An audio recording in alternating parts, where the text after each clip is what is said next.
ലോകത്ത് യുദ്ധങ്ങളുണ്ടാകുമ്പോഴെല്ലാം അതിലേറെ ദുരിതം അനുഭവിക്കുന്നത് കുട്ടികളാണ്.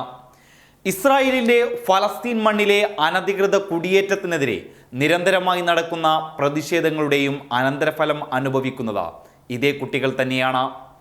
15 വയസ്സു മാത്രം പ്രായമുള്ള അലി അബു ആലിയ എന്ന ഫലസ്തീനി ബാലനാണ് ഏറ്റവും ഒടുവിലായി ഇസ്രായേൽ ആക്രമണത്തിൽ കൊല്ലപ്പെട്ടത്. പിറന്നാൾ ദിനത്തിലാണ് അലി അബു ആലിയ കൊല്ലപ്പെടുന്നത്. പിറന്നാൾ ദിനം വൈകിട്ട് കുടുംബം ജന്മദിന പാർട്ടി സംഘടിപ്പിക്കാനിരിക്കെയാണ് ഇസ്രായേൽ സൈന്യം അലിയെ വധിച്ചു കളയുന്നത്. ഈ പിറന്നാൾ ദിനം അലി വളരെയധികം സന്തോഷവാനായിരുന്നു. അവൻ്റെ ഉമ്മയോട് വൈകിട്ട് കേക്കെല്ലാം തയ്യാറാക്കി വെക്കാൻ പറഞ്ഞതായിരുന്നു. പക്ഷേ സ്വർഗത്തിലിരുന്ന് കേക്ക് കഴിക്കാനാണ് അവൻ്റെ വിധി. അലിയുടെ പിതാവ് ഐമൻ അൽ ജസീറയോട് പറഞ്ഞു. അലിയുടെ അടിവയറിനാണ് വെടിയേറ്റത്. ഉടൻ തന്നെ റാമല്ലയിലെ ആശുപത്രിയിൽ എത്തിച്ചെങ്കിലും മരണം സംഭവിക്കുകയായിരുന്നു. അതേസമയം പതിവ് പോലെ ഇസ്രായേൽ സൈന്യം കൊലപാതകം നിഷേധിച്ച രംഗത്തെത്തി. റബ്ബർ ബുള്ളറ്റുകൾ മാത്രമാണ് തങ്ങൾ ഉപയോഗിച്ചതെന്നാണ് സൈന്യത്തിൻ്റെ വിശദീകരണം.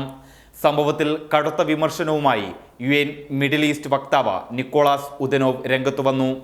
എത്രയും പെട്ടെന്ന് ഇസ്രായേൽ നടന്ന കൊലപാതകങ്ങളെ സ്വതന്ത്രമായി അന്വേഷിക്കണമെന്നും അലിയുടെ സംഭവം ഞെട്ടിക്കുന്നതാണെന്നും ഇത് അംഗീകരിക്കാൻ കഴിയാത്തതാണെന്നും അദ്ദേഹം ട്വീറ്റ് ചെയ്തു.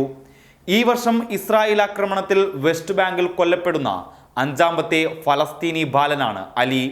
വെള്ളിയാഴ്ചയാണ് വെസ്റ്റ് ബാങ്കിലെ റമല്ലയ്ക്കടുത്തുള്ള അൽ മുഖയ്യൂർ പ്രദേശത്ത് പ്രതിഷേധത്തിലേർപ്പെട്ട 15-കാരനായ അലി അബു ആലിയെ ഇസ്രായേൽ സൈന്യം നിഷ്കരുണം വെടിവെച്ചു കൊന്നത്. യുദ്ധങ്ങൾ അവസാനിക്കട്ടെ, സമാധാനങ്ങൾ പുലരട്ടെ, പ്രാർത്ഥിക്കാം. News desk public Kerala. Mama's dishwash liquid, soft on hands.